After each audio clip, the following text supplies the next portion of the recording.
शुणु इ केवाईसी ना सरकार बारंबार साधारण जनता को भ्रमित कर विशेष भाव में सबुठ कष्टकर घटना होची जे गोटे आईटी रिटर्न गोटे साधारण कथा हो जाइए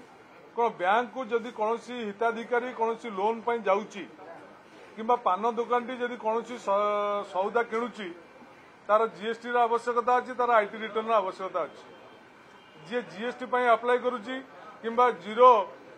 रिटर्न रे जी फाइल कर इनकम टैक्स तार भी रेशन कार्ड कटा जोटा कि जो थे साधारण लोक गोटे भ्रमित करा तेणु बर्तमान चोर खोजु खोजु बर्तमान 12 वर्ष चलीगला लोकंर रेशन कार्ड नुआ हो पारानी बहुत हिताधिकारी अपेक्षार अच्छा योग्य हिताधिकारी जो मैंने कि